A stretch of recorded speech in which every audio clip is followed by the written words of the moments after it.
Welcome to Trekking the National Parks, a friendly competition for 1 to 5 players that celebrates the national parks in North America. In this game, you and your friends will visit and camp all over the country as you try to earn the most victory points to win the game. To find victory points, look for this golden arrowhead. You can earn points in 4 ways: by exploring parks, camping at major parks, collecting stones, and having the most stones of a color. As you play, you're going to see some gorgeous sights and learn fun facts about our national parks.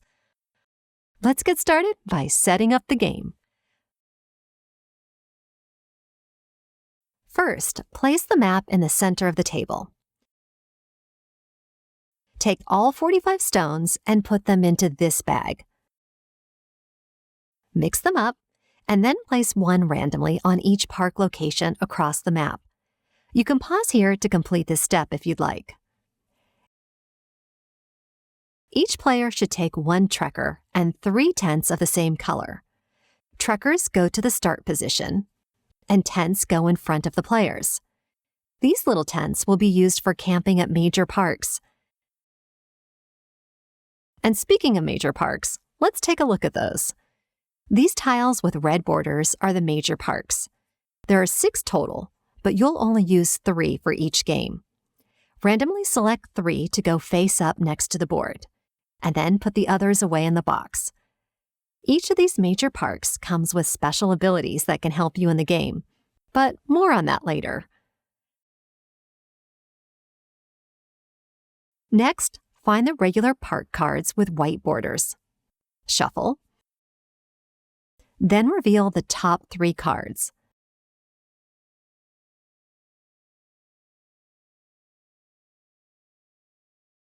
Place the remaining deck face down nearby. See? Now you have a row of regular parks and a row of major parks. Now find the Trek cards. They look like this. Shuffle the deck and place it face down near the map. Then reveal the top 5 cards in a row like this. Then deal 2 to each player for their starting hands. The only thing left to do is to give the first player token, or this bear, to the last person who visited a national park. They'll go first. Now you're ready to play. On your turn, you will take any 2 of these 4 actions, as outlined on this reference card. Each player gets 1 of these to help them know their options. The 4 types of actions are: draw a Trek card, move, explore a park, and camp at a major park. Let's start with the first one, draw a Trek card. You can either take a Trek card from any of the 5 face-up ones from this row, or you can draw the top card from the deck. Add this card to your hand. If you took a card from the row, then immediately replace it with the top card from the deck. 2 things to note here.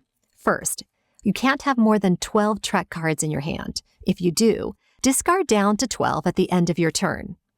And second, if 4 out of the 5 of these face-up Trek cards are ever of the same color, you must discard all 5 cards and reveal 5 new ones. Now let's take a look at the second option, move. For this action, you're going to use Trek cards from your hand. Keep in mind that you are looking at the number displayed on the card right here. Neither the color nor the icon on the card matters when you're using Trek cards to move. When you move, there are a few rules to keep in mind. You can use as many Trek cards as you'd like, but you have to play numbers that equal the exact distance you are moving. For instance, let's say you're at Yellowstone and you want to go to Yosemite. That would be a distance of 1, 2, 3.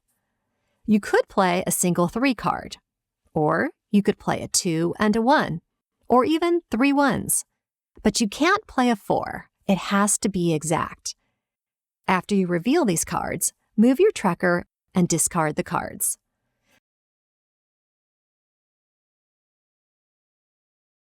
Note that you can't use a trail more than once in a single move.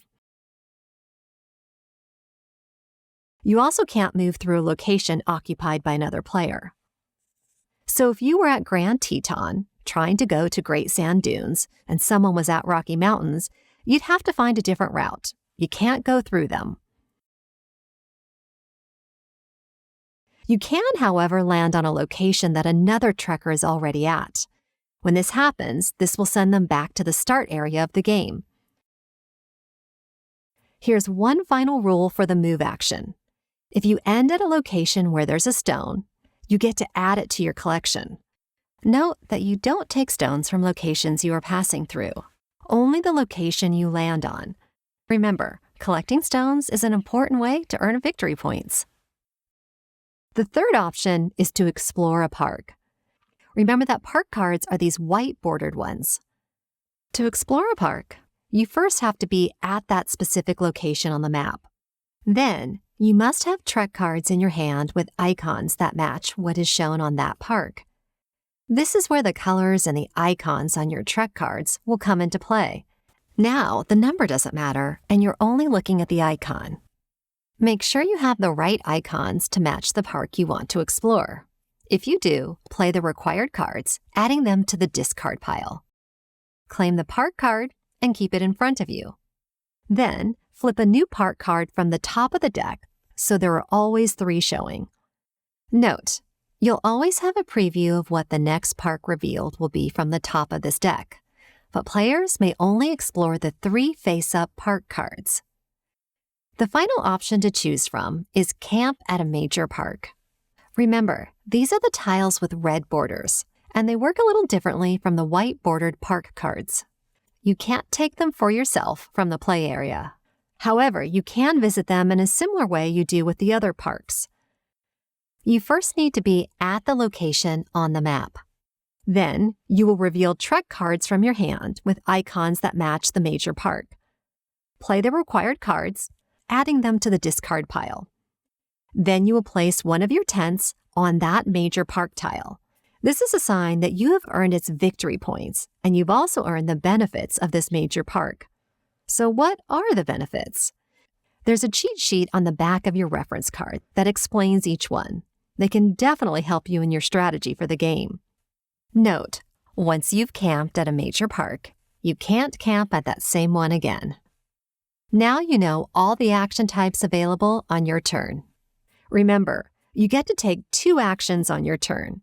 And yes, you may choose to do 2 different actions or the same action twice. Here are some turn examples. You could move for your first action, then explore a park for your second action. Or you could draw a trek card for your first action, then move for your second action. Or draw a trek card for your first action,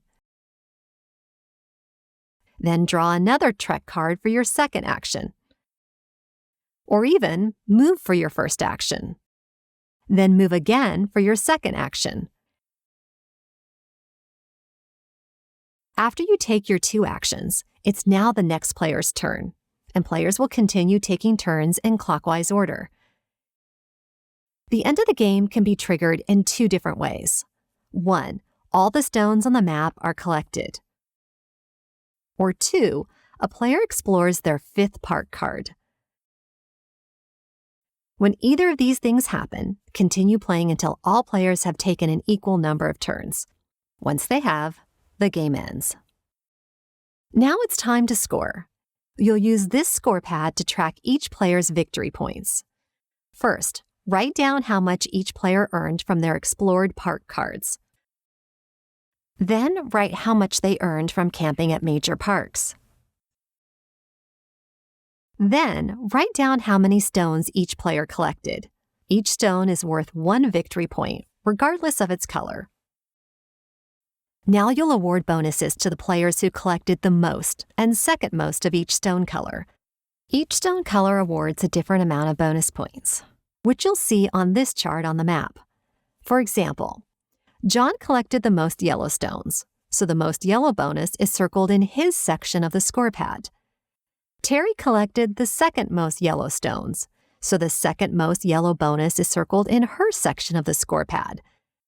Charlie collected some yellow stones, but not enough to have the most or second most, so he doesn't earn any bonus for yellow. If 2 or more players tie for collecting the most of a stone color, they would all earn that bonus. For example, if John and Terry tie for having the most red stones, they would each circle red's most bonus in their sections of the score pad. Whenever there is a tie for most of a color, the second most bonus is not awarded. Sorry, Charlie. In cases where 2 or more players tie for having the second most of a color, they all earn the second most bonus. For example, Terry and Charlie tied for second most black stones, so they would each earn black's second most bonus. One final note about stone bonus points. When playing a 2-player game, you will not award any second most bonus points. Second most is only awarded when there are 3 or more players. After all players' stone bonus points have been circled, calculate the subtotal of these amounts in the section directly below. Finally, add up all the points each player earned. Whoever has the most victory points is the winner. In cases where there is a tie for most points, the player who scored the most points from parks and major parks would win. If there is still a tie, the player who collected the most stones wins. And if there is still a tie, then the tied players share the victory. Now you're ready to play Trekking the National Parks.